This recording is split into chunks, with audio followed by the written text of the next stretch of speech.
Bueno, seguimos con la carrera interminable por fagocitar y parasitar todo el canal de Gali. Entonces ahora vamos con 6 personajes de Tronos de Juego que todos aman, pero yo odio. Sigamos. Me pregunto cuánto tardaremos en que la gente, que Galia o alguien de su comunidad empiece a comentarme para decir, no, todo el contenido. Si hay una realidad universal, es que nadie es monedita de oro para caer bien a todo el mundo. Y si bien los personajes de este top son generalmente apreciados y queridos por el fandom, tanto de la serie como de los libros, yo no los soporto. Y les adelanto que este va a ser uno de los videos más abiertamente subjetivos que he hecho. Yo no digo que mis opiniones en este video estén completamente correctas, pero son las que tengo y por eso se las comparto. Sin embargo, tomen en cuenta que vamos a ir de menos a más. Esta democracia sí funciona, Valorama. Decir, los últimos personajes son los que más detesto y con los que tengo mayores problemas. Y sin más que decir, bueno, esperen. Quédense hasta el final para verme hacer el ridículo cantando gracias a mi editora que me mete en problemas. Hermosa ella. Y sin nada más que decir, démosle play.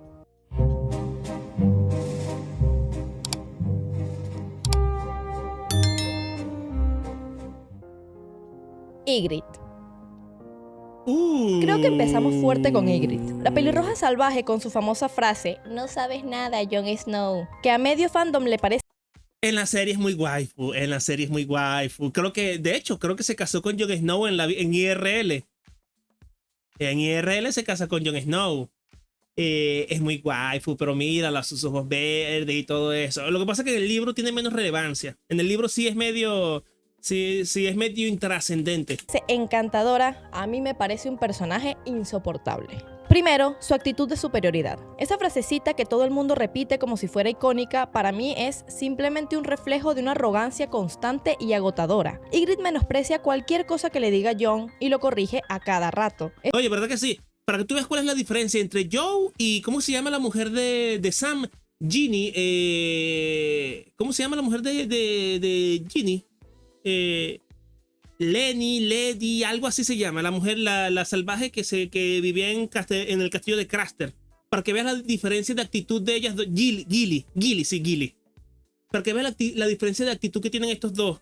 Jon le cuenta a Ygritte sobre los castillos y sobre los vestidos y sobre la vida más allá del muro, y Ygritte simplemente lo rechaza y le dice, qué basura, a mí me interesan mis salvajes y mis pieles y mis mierdas. Mientras que Gilly se sorprende, se maravilla ante cada nueva cosa que va conociendo. El muro, la torre, el castillo, los barcos, el océano, Bravos, la ciudadela. Todo eso le maravilla genuinamente porque, claro, primera vez que ve algo así.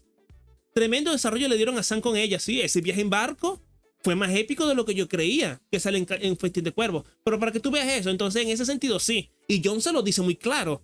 Niña, vas a perder la guerra. Este intento de rebelarte contra el muro va a terminar mal. Ayúdame a cambiarle la opinión a Mance Rayder. Pero no quiere escuchar la niña. Es fastidioso que cada 2 oraciones le recalque que no sabe nada, como si ella tuviera toda la sabiduría del mundo, cuando en realidad ella también es profundamente ignorante con respecto a muchísimas cosas. Pero la diferencia es que Jon nunca se la pasa recordándole sus propios errores o su visión limitada del mundo. La juzga porque Jon es bastante sassy en los libros. Sabe que está equivocada, pero al menos se calla porque intenta entender su cultura. Pero ella no hace lo mismo. Para alguien que se la da de sabia, Ygritte tiene una mirada cerradísima de la vida. Y la forma con la que descalifica... No, y además que tampoco es tan linda en los libros. En los libros es medio feíta. Lo que pasa es que, bueno, en ese frío cualquier hueco es trinchera, pues.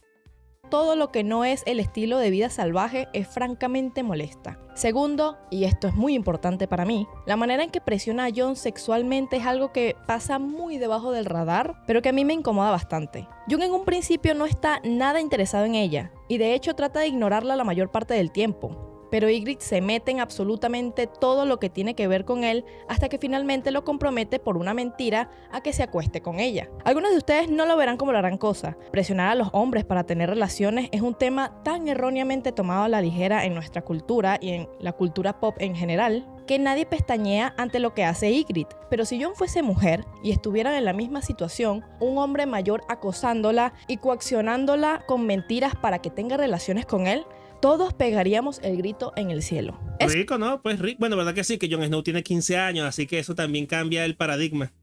Esto para mí no es romántico. Eso es una Me moqué, pues. No entiendo, ¿qué pasó? ¿Pasó algo? No entiendo. coerción muy directa. Y sí, ya sé que en Poniente no hay leyes sobre el consentimiento, especialmente cuando se trata de hombres, pero eso no lo hace menos problemático. El fandom suele pasar esto por alto porque... qué suerte la de Jon. Pero la verdad es que... Rico, rico. esta escena siempre me ha parecido muy incómoda. No hay un sí entusiasta de parte de Jon. Hay más bien una resignación tipo, bueno, está bien, o sea, si no lo hago, me van a descubrir y me van a matar, así que bueno. Tercero, es muy intensa, impulsiva y violenta. Lo de matar sin pestañear al pobre aldeano cuando cruzan el muro es un buen ejemplo. A ella no le tiembla la mano, no duda, no tiene remordimientos. Está totalmente entregada a su causa, lo cual puede parecer admirable para algunos, pero para mí... la pinta como alguien radical y peligrosa. No, bueno, es una salvaje, o sea, ellos tienen otra concepción de la vida. Ya salió un nuevo click, oye, tú estás activando la pasiva de mujer, Max. La de arruinarle la vida a los hombres, al streamer de confianza. Si bien su muerte sí me parece triste, honestamente los capítulos de Jon se leen mucho mejor sin su incómoda presencia cada 2 minutos. Y es que realmente ellos no tenían tanto en común, más que todo lo que hacían era tener relaciones y juzgarse mutuamente. Ygritte en voz alta y Jon en silencio. Así que sí, reconozco que su final es trágico, pero no voy a fingir que la extraño. Theon Greyjoy. No, es que este es un sucio. Es que, bueno, el libro está hecho para que a ti te caiga mal Theon. Esa es la verdad. Theon es un personaje que me entretiene mucho leer, pero que nunca me cayó bien. Desde el primer momento en el que aparece en los libros, se siente como un personaje desagradable, egocéntrico, burlón y con un aire de superioridad completamente injustificado. Y cuando lo conoces mejor a través de sus propios capítulos, básicamente lo confirmas. Es un hombre profundamente machista, que ve a las mujeres como objetos y que rara vez actúa pensando en el bienestar de alguien que no sea él mismo. No, y además que es un acomplejado, pero como no tienes una idea. Siempre tuvo que venir Ramsay Bolton y darle ese desarrollo de personaje porque si no sería un insufrible. No pudo ni siquiera con su padre enfermo, no pudo ni siquiera imponerse ante él, ni ante su hermana, ni ante nadie. Es un acomplejadito. está pendiente de cómo lo ven los demás, de cómo proyectar fuerza, virilidad, poder, pero detrás de todo eso hay una inseguridad gigantesca y una inmensa necesidad constante de validación. Algunos podrían decir que esto lo hace humano, honesto, incluso trágico, y es verdad, pero este increíblemente bien escrito y desarrollado personaje es insoportable. Robb Stark confió en él, lo trató como un hermano, pero Robb era joven e idealista, veía a Theon como alguien leal, casi incondicional, cuando en realidad Theon nunca fue ni una cosa ni la otra. Pero es que pasó 5, 6, 7 años con... ¿Cuánto tiempo pasó Theon en Invernalia? Casi 10 años. Oye, ¿cómo tú no vas a confiar con alguien que tú creciste? ¿Cómo no vas a confiar en él? Es tu hermano de crianza. ¿Cómo no vas a confiar en él?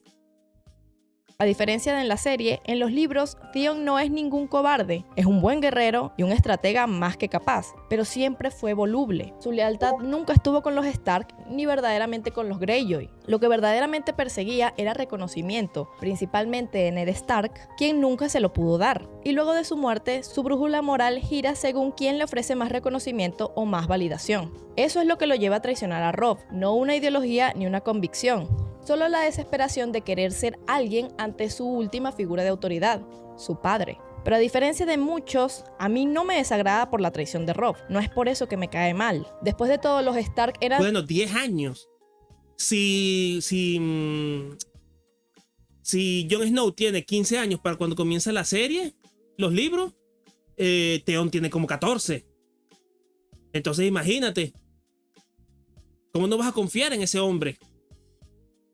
sus captores, y para mí es muy debatible la responsabilidad o lo que le debía Theon a ellos. Pero más allá de esto, llegar a lastimar a tantas personas inocentes que conoció y desear casarse con Sansa pensando en llevársela a la cama por sus derechos, disgusting.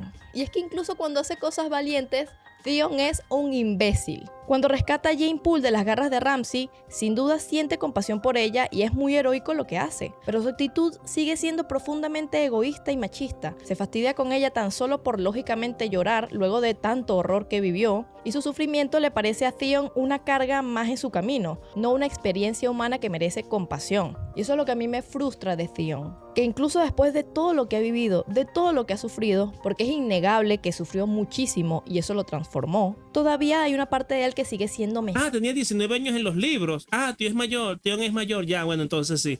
Eso, un señor de 19 años, desde los 9 años que estaba en Invernalia, ¿cómo no vas a confiar en él? ¿Cómo no vas a confiar en él? En especial, tomando en cuenta que pareciera que los Greyjoy lo abandonaron. No termina de evolucionar, no termina de despertar emocionalmente, y aunque espero su redención, me cuesta verla cerca. De nuevo, no niego que es un personaje muy bien escrito. Está construido con matices, con contradicciones, con una historia personal compleja, pero no todos los personajes bien escritos tienen que gustarnos. ¿Verdad, Caitlyn? Theon me parece frustrante. Bueno, Caitlyn no está bien escrita. Caitlyn es simplemente estúpida. Bueno, es tontita. Emocionalmente cerrado y muchas veces ciego al daño que causa. No es cobarde, pero al mismo tiempo no es tampoco valiente en el sentido más profundo de la palabra, porque tener valor sin empatía y sin principios no significa nada. Yo entiendo que muchos lo aprecien y lo vean como una figura trágica, pero personalmente me resulta difícil conectar con alguien a quien quiero verle el crecimiento, pero sigo esperando el momento en el que verdaderamente lo demuestre. Barristan Selmy. Oh, el viejo pelotudo, ¿verdad que sí? El mejor guardia de la ciudad que no hace un carajo. Yo siento que este va a ser un momento, ajá, para muchos y me van a decir, sí, al fin alguien lo dice. Pero al mismo tiempo va a ser como que, ¿qué estás diciendo, Galia? ¿Estás loca? Barristan Selmy es la persona más honorable de toda la serie. Ajá. Espera. Barristan Selmy es de esos personajes que muchos veneran sin cuestionar. La historia y los personajes nos lo señalan como el caballero perfecto, el ideal, el honorable Barristan Selmy. Es el hombre que inspira respeto en todas las cortes y que supuestamente representa lo mejor de la caballería. Pero cuando uno se detiene a mirar lo que ha hecho y lo que ha permitido, que no, que nada de eso vale para una mierda, para 3 pingos.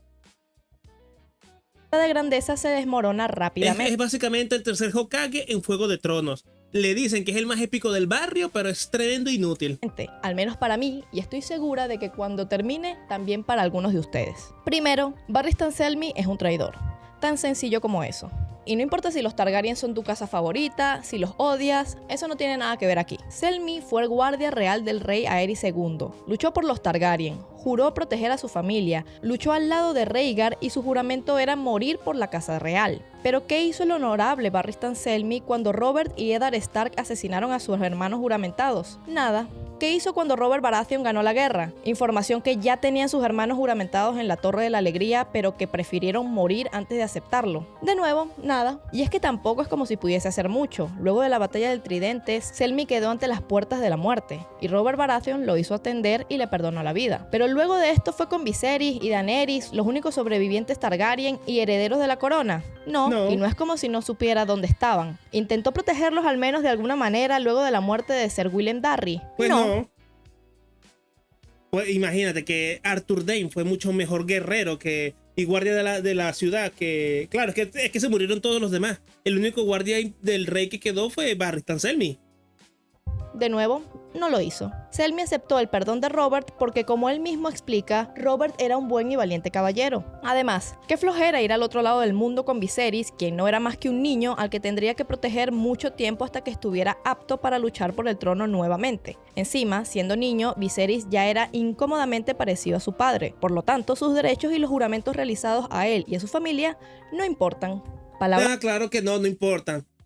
Tú que te vanaglorias del honor y todas esas mierdas, no te preocupa que en lugar de tratar de cultivar, de instruir al rey, a ti te importa 3 porón. No, esto es muy incómodo para mí, yo me quedo aquí estoy fino. Y claro, es que él se indigna con Joffrey, no es por lo que hace Joffrey, por las tropelías que hace Joffrey, se indigna con él porque le quita el título. Por eso que se va con Daenerys, porque le quitan el título. Es lo que le interesaba, era el puesto, el carguito. Las suyas, no mías. No olvidemos señalar que estaba dispuesto a servir a Joffrey, quien indudablemente no puede haber sido peor que Viserys a su edad. Pero claro, servir a Joffrey no requería esfuerzo extra por hacer lo correcto. Muy conveniente todo. Por conveniencia, Selmy trabajó para el asesino de la familia que había jurado proteger. Repito, activamente trabajó al servicio para el hombre que asesinó a la familia real y también compartió las filas de la Guardia Real con el hombre que activamente violó todos los juramentos asesinando al rey. Pero cuidado. Ah, claro. Y no solo eso, sino que aupado en esa posición Robert por Tywin, que mató de forma brutal y horripilante a la mujer a la princesa. Ay, se me olvidó el nombre. A la mujer de Rhaegar y sus hijos. De una forma salvaje y brutal. Si las casas de Poniente están horrorizadas por la boda roja, imagínate cómo habrán estado con lo que pasó con Elia. Se llamaba Elia, exactamente, muerte, gracias. Con lo que pasó con Elia Martell. Pero no, Barristan se queda allí, claro. Uf. Que si Selmy hubiese estado en la sala cuando Tywin Lannister entregó los cuerpos de Rhaenys y de Aegon a Robert Baratheon y él hubiese visto a Robert Baratheon reírse o sonreír ante los cuerpos, no habría habido ejército que le impidiera matar a Robert Baratheon, Cuidado. O al menos esto es lo que Selmy quiere creer. Porque yo la verdad dudo que Robert nunca se haya expresado mal de los hijos de Rhaegar, a quienes literalmente llamó cachorros de dragón, frente a Selmy cientos de veces sin que éste siquiera pestañara. Y no... ¿Qué le hicieron a los hijos de Elia? Bueno, básicamente a uno lo estrellaron contra una pared hasta dejarlo irreconocible y a la otra la acribillaron a cuchilladas, y no me extrañaría que le hubieran hecho algo más. Porque mientras estaban matando a esos pobres niños, la montaña violinizó a Elia y luego la mató. Entonces el orden fue matar a los niños, violinizar a la mujer y luego matarla a ella también, para que sufriera todavía más. No solo ellos, Selmy estuvo presente en cada consejo donde se discutía la miseria de los niños exiliados. Estuvo ahí cuando se propuso asesinar a Daenerys, conocía su paradero, sabía de su existencia y no hizo absolutamente nada para impedirlo. Lo más conveniente del mundo, cuando el rey cambia, entonces el juramento también. ¿Y su honor? Bien, gracias. Voy a hacer un inciso aquí y les voy a jurar con mi mano en el corazón que si yo estuviera en el lugar de Barristan Selmy, habría hecho absolutamente todo igual. ¿Ok? Pero yo no soy Barristan Selmy, yo no soy la honorable guerrera mítica y maravillosa que es capaz de arriesgar su vida por nadie. Él sí. Ser Willem Darry sí fue honorable. Fue la única persona que se tomó la molestia de sacar a los niños de Rocadragón y protegerlos hasta su muerte. Si Barristan de verdad hubiera sido lo que muchos dicen... Y Arthur Dayne se quedó en la Torre de la Alegría para proteger ¿cómo se llama? Ay, porque se me están olvidando los nombres, mierdas. A la hermana de Robb, a la hermana de Ned. Él sí se quedó allí a pesar de saber que Rhaegar había muerto. Que habría hecho lo mismo. Lyanna, oye, perdón, hoy estoy con el Alzheimer a full. O al menos se habría negado a servir a Robert, habría vestido el negro, habría aceptado morir, habría buscado a Viserys, habría hecho algo. Y ya era viejo para aquel entonces, y ya era viejo, así que tampoco tenía mucho que perder. No, Selmy se quedó en Desembarco del Rey viviendo cómodamente en un reino posguerra y fingiendo que su verdadero rey no estaba sufriendo todo tipo de pesares al otro lado del mundo. Y digo su verdadero rey porque cuando se reúne con Dany le dice claramente que ella es la heredera legítima al trono de hierro. Si bien sabemos que esto es falso porque el trono es legítimamente Baratheon, esto es algo que él pensó siempre, aun sirviendo a Robert. Si es así, entonces ¿por qué estuvo al servicio de usurpadores hasta que literalmente lo echaron? ¿O es que convenientemente volvieron a ser usurpadores y los Targaryen legítimos cuando él mismo volvió a cambiar las capas? Pues la vida no sirve así. La legitimidad de una dinastía no depende de quién te tiene o no a su servicio. Y luego viene mi segunda gran molestia con él, su visión torcida del honor. Barristan Selmy fue testigo directo de las atrocidades de Aerys II. Estuvo allí cuando el rey violaba a su esposa Rhaella una y otra vez. Escuchó sus gritos, vio cómo quemaban vivos a inocentes, vio cómo asesinó brutalmente a Rickard y Brandon Stark y no hizo nada. ¿Por qué? Porque era su rey, porque su juramento era a la persona, no a la justicia. Aquí es donde se nota la gran diferencia entre Barristan Selmy y alguien como Duncan el Alto, al que todos conoceremos más en la próxima serie de HBO. Duncan entendía que ser caballero no era solo portar una espada, un escudo y obedecer ciegamente. A diferencia de Selmy, Duncan vivía por su primer juramento, el juramento que se hace al ser nombrado caballero: proteger a los inocentes, a todos, de quien sea, incluso si esto significa enfrentarse a un rey. Barristan, en cambio, es ese caballero que prefiere cerrar los ojos ante el horror mientras pueda decir que obedeció las órdenes. Se esconde detrás de su juramento para no asumir responsabilidades. Se cree honorable simplemente por seguir las reglas, aunque esas reglas estén al servicio del mal. Lo siento, pero yo no me lo trago. Selmy es cómplice por omisión, por comodidad, por cobardía moral. Claro, y hay un capítulo no sé si es Festín de Cuervos sí, debe ser en Festín de Cuervos. O en Tormenta de Espadas, en donde Jaime recuerda eso. Que justamente eso, que Aerys maltrataba a su mujer, a su esposa, la mamá de Daenerys. Y los demás guardias de la ciudad, los demás guardias del rey le decían: cállate la boca, ese no es peo tuyo. Oye, pero no es mi trabajo defender a la reina. Decían los otros, decía Jaime. Sí, pero no del rey. Entonces estos son unos hipócritas, los caballeros. El gran comentario de Martin en los libros, si te fijas bien en los detalles, es una crítica acérrima a este tipo de vaina, a los caballeros, a los señores feudales, a los nobles y a los reyes, porque ellos utilizan el poder que acumulan porque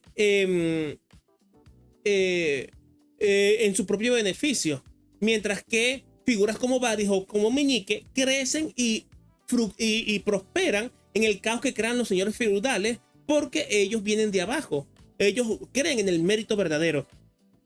Y cuando decide unirse a Daenerys, lo hace más por orgullo herido, porque lo echaron, que por una real convicción. Eso mismo, muerte. Tarde y muy poco. Barristan Selmy será muy respetado en Poniente, y sin duda espero que pueda mantenerse leal a Dany. Dios sabe que ella necesita gente buena, que al menos Barristan Selmy lo es, y de confianza. Pero en mi opinión, Dany fue demasiado benévola con él, y recibió un perdón que no se merecía.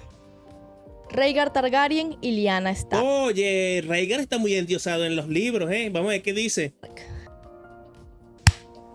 Mis favoritos.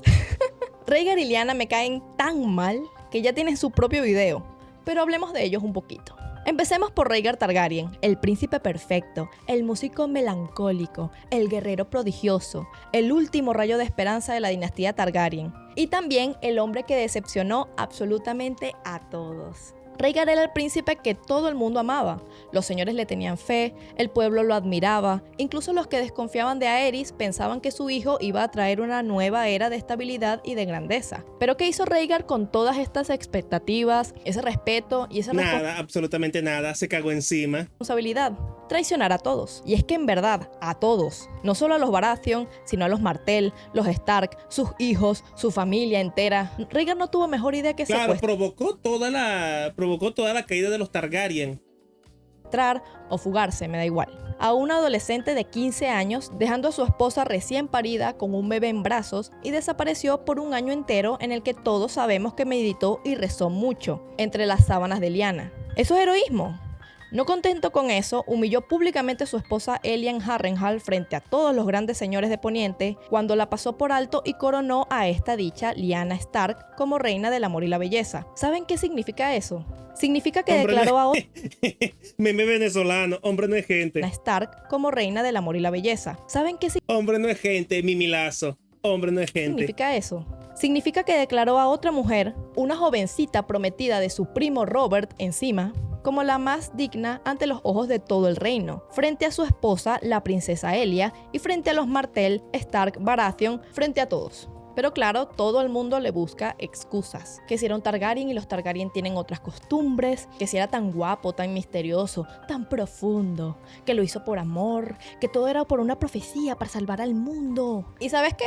A mí me da absolutamente igual. Una profecía no te da derecho a hacer lo que te dé la gana, y especialmente cuando estás jugando con la vida de tantas personas. Si tanto le preocupaba salvar... No, y además que el contexto es malo, porque no sé si ya salieron en los libros, porque yo he leído hasta el 4.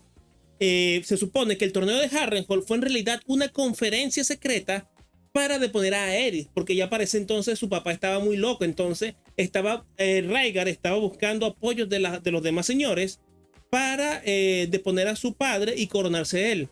Pero claro, con este escándalo, cualquier alternativa para que los Baratheon, los Stark y hasta los Arryn Por añadidura, los Tully, 4 de los 7 señores ya estuvieran en malas condiciones con él. Del mundo, había 1000 formas de hacerlo sin destruir su reputación, romper alianzas y desatar una guerra civil. Pero claro, Rhaegar pensó que podía salirse con la suya, como si los Stark y los Baratheon no fueran a hacer nada, como si estuvieran pintados. Esa arrogancia fue su perdición. Y también la de todo el reino, porque Rhaegar fue la chispa que encendió la rebelión. Sin su decisión egoísta, impulsiva y totalmente desconectada de la realidad política, nada de lo que vino después habría ocurrido. Y lo mejor es que cuando todo el desastre estalló, ni siquiera se apareció para enfrentarse a lo que él había comenzado. Solo regresó cuando lo fueron a buscar, cuando los ejércitos ya marchaban y medio reino estaba en llamas. Grande Rhaegar, de verdad, un grande, un prodigio. No me interesa cuán bello, triste o poético fuera. No me interesa cuántas canciones compuso. Rhaegar no es. Aparte que Tywin quería que se casara con Cersei, así que súmale claro, que súmale también a los Lannister, pero claro, eso fue culpa de Aerys, no de Rhaegar. Prodigio decía, claro, Prodigio le decía, pero sí, cuando recuerdan o cuando hablan de Rhaegar, siempre tiene ese halo de misticismo, de que era la última esperanza Targaryen y todo eso. Pero claro, otro pelotudito más. Y jamás será un héroe, al menos no el mío. Y ahora hablemos de Lyanna Stark. Sé que tenía 15 años, sé que era un adolescente, pero si Daenerys Targaryen puede... No, pero igual, Robert tenía también esa edad, Ned Stark también, Jon Snow tenía 15 años, no me vengas con eso. Puede encargarse de las cosas que hace y puede hacerse responsable, Lyanna también. En Poniente, a los 15 años ya se espera que una dama noble tenga al menos algo de criterio, de responsabilidad. Y Lyanna lo tenía. Era inteligente, perceptiva, tenía carácter. Por eso me llama mucho la atención que Lyanna critique que Robert tiene una hija bastarda y le diga a Ned que este nunca le será fiel. Y es que al parecer ese era su gran problema con el compromiso, que su futuro esposo le sería infiel. Pero no, es que la entendimos mal. El problema de Lyanna es que ella no quería tener un hombre con hijas bastardas. Ella quería un hombre con esposa e hijos legítimos. Pues sí.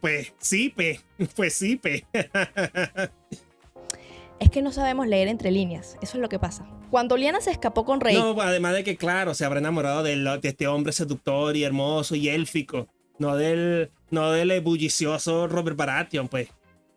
Un hombre casado y con hijos, ella cumplió su deseo, porque su problema no era que un hombre fuese infiel, sino que no fuese infiel con ella.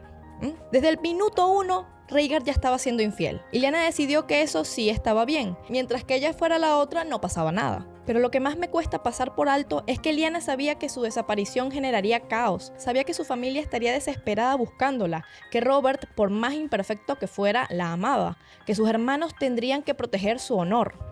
No me interesa cuán libre o rebelde era Lyanna. No me interesa el romanticismo con el que muchos quieren pintar esta historia. Ambos actuaron con una mezcla de egoísmo, impulsividad y arrogancia, y miles de personas pagaron el precio. Y sí, probablemente sean los padres de Jon, pero Jon, tus padres fueron unos idiotas. Ojalá tú seas mejor. Fuiste creado por un hombre 10.000 veces mejor que Rhaegar. Ellos son tus padres, pero ojalá tú seas más como Ned Stark. De cualquier modo, ya vemos que eso de morir... No, bueno, Ned Stark también era un tremendo pelotudito. Como un tonto, ya lo tienes controlado. Jorah Mormont. ¡Oh, el Sir Pardin! Justico están hablando del Sir Pardin. No entiendo ni aceptaré nunca la necesidad que tiene tanta gente de romantizar a Jorah Mormont, de verlo como un hombre leal, como un caballero honorable, como un mártir del amor no correspondido. Jorah no es nada de eso. Jorah es un cobarde, un esclavista, un hipócrita y un viejo verde. Y si pero en esa época, en ese mundo no vale, da igual, en esa época da igual. Pero sí, a mí me cae bien Jorah Mormont, porque no es tan sin pardo en los libros no es tan sin pardo, es mucho más varonil, es mucho más musculoso. De hecho, Daenerys en varias ocasiones fantasea con la idea de estar con Jorah. Lo que pasa es que primero es viuda desde hace poquito. Y en segundo lugar, es muy mayor, ciertamente es muy mayor Jorah y no hay ningún beneficio en estar con él. Más allá de que el tipo está fuerte, pues. Si no fuera por su obsesión patológica con Daenerys Targaryen y por el hecho de que la serie limpia muchísimo su personaje, nadie pensaría bien de él. Empecemos por el principio. Jorah Mormont vendió personas como si fueran ganado, participando en uno de los poquísimos horrores que están prohibidos en Poniente, y todo porque su esposa era frívola y él quería complacerla. ¿Y qué hizo cuando Ned Stark, como señor del norte, fue a hacerlo pagar por esclavista? Se fue para el coño, se fue. ¿Aceptó las consecuencias de sus actos? No, huyó como el cobarde que es. Abandonó su honor, su tierra, su nombre y su familia. No solo deshonró su casa, sino también que manchó el apellido Mormont, obligando a su padre, Jeor Mormont, a vivir con la vergüenza de tener un hijo así. Pero lo que a mí me hace verdaderamente despreciar a Jorah es cómo se pinta como la víctima en toda la situación. En mi opinión, tú puedes hacer las cosas mal, pero al menos toma conciencia e intenta mejorar. Dios mío. Jorah nunca se arrepiente de nada. No hay ni una sola línea en los libros o en la serie donde admita que lo que hizo estuvo mal. Al contrario, cuando Dany le pregunta al respecto, él le habla de Ned Stark con resentimiento, como si el injusto hubiese sido él, como si el problema hubiese sido del hombre que cumplía la ley y no de él por traficar con vidas humanas. No, además de que es muy hipócrita. No diré hipócrita, es muy jodido en el caso de Daenerys en particular, porque todo su arco gira alrededor de liberar a los esclavos. Entonces, claro, que su guardia real esté compuesta por un antiguo esclavista, coña, y está jodida la cosa.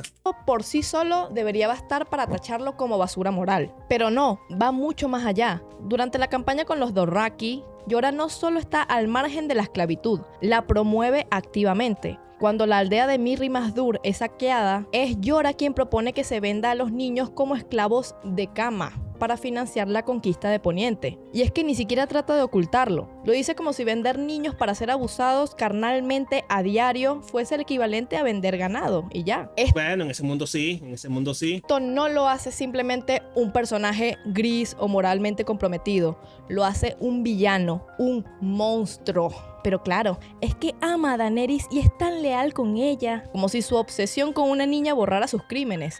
No, ni de broma.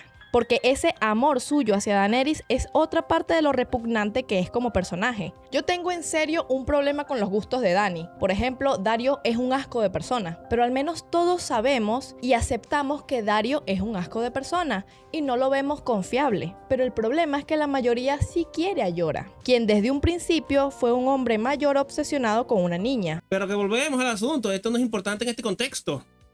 Si Daenerys es viuda con 16 años. Bueno, vamos Porque sí, Daenerys al inicio tiene apenas 13 años. Y coño, él, 13, mierda.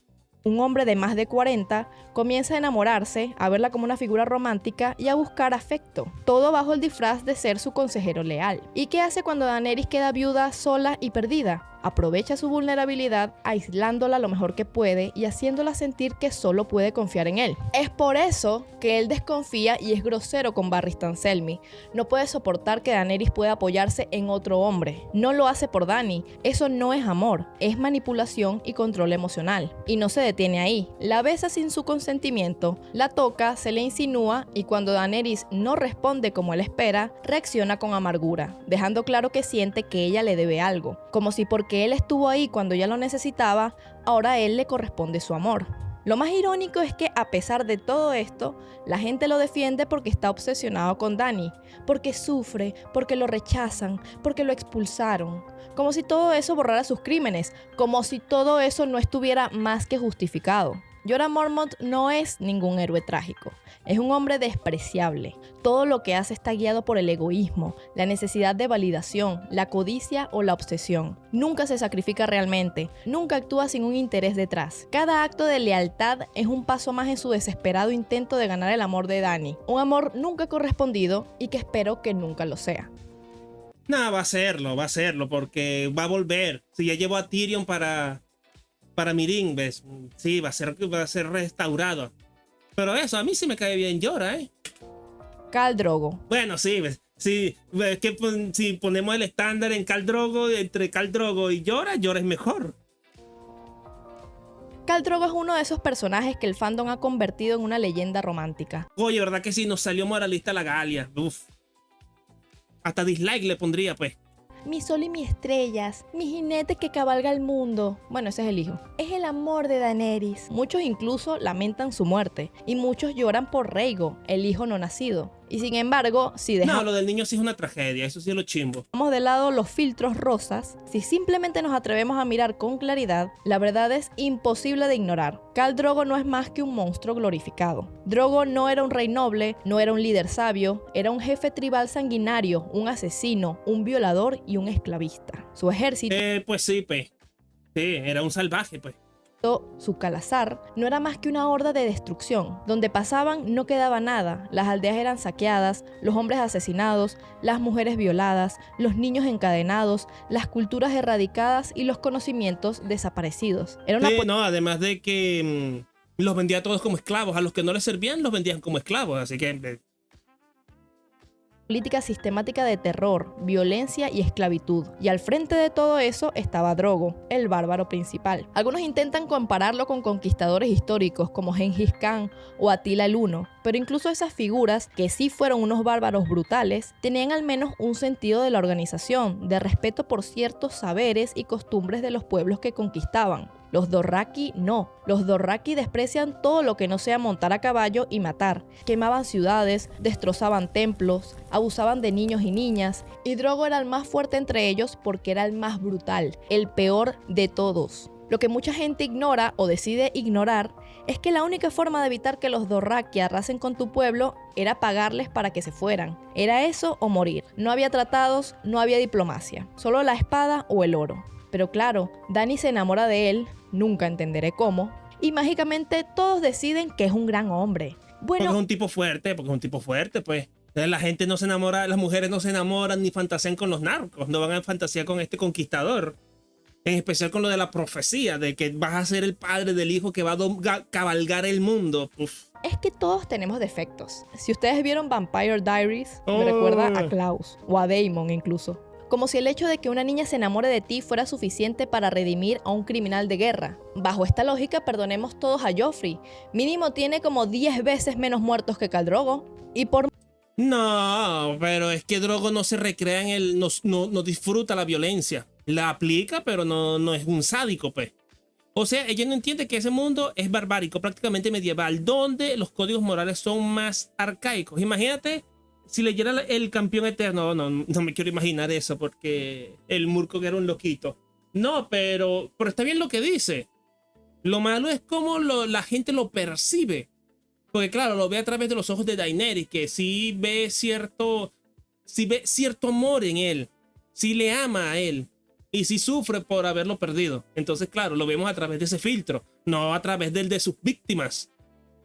mucho que la relación cambie en los libros, nunca podemos ignorar cómo empezó. Daenerys fue vendida, violada, domesticada para complacerlo y su seguridad dependía de ser sumisa a él. Pero el momento más horrible debe ser cuando Drogo jura conquistar Poniente para su hijo. Es un detalle que a mucha gente se le escapa. Él no va a conquistar Poniente para Dany, es para su hijo. Preocupante es la poca cantidad de gente que recuerda la promesa de Drogo de arrasar Poniente, matar hombres en hierro, violar mujeres en sus casas y vender a sus hijos como esclavos. Esa es la visión de futuro que le ofrece a su esposa y a su hijo. No paz, no justicia, sino muerte y destrucción. Y si creemos en la profecía, su hijo iba a ser aún peor. Ese niño no iba a traer esperanza ni paz. Las profecías lo pintaban como el conquistador que uniría todos los calazares y arrasaría el mundo.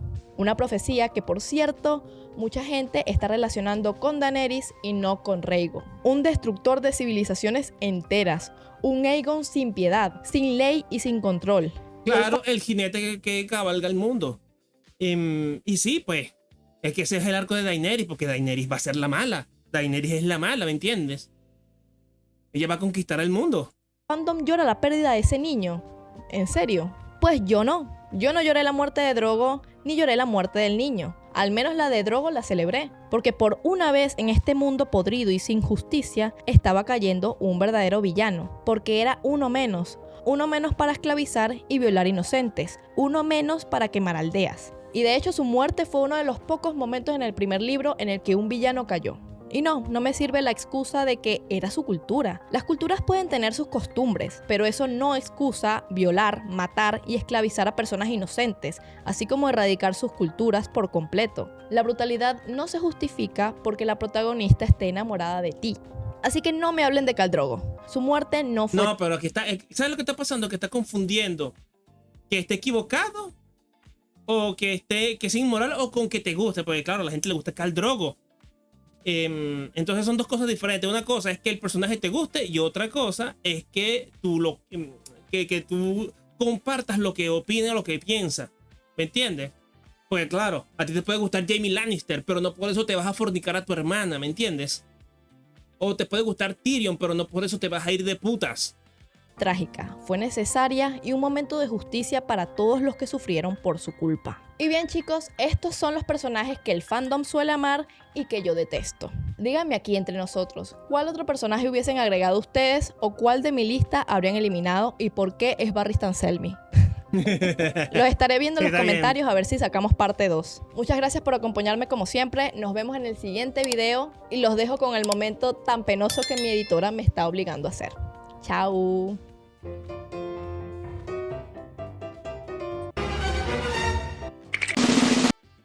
Taruda, es todo lo que he sido por... Sí, cállate ya.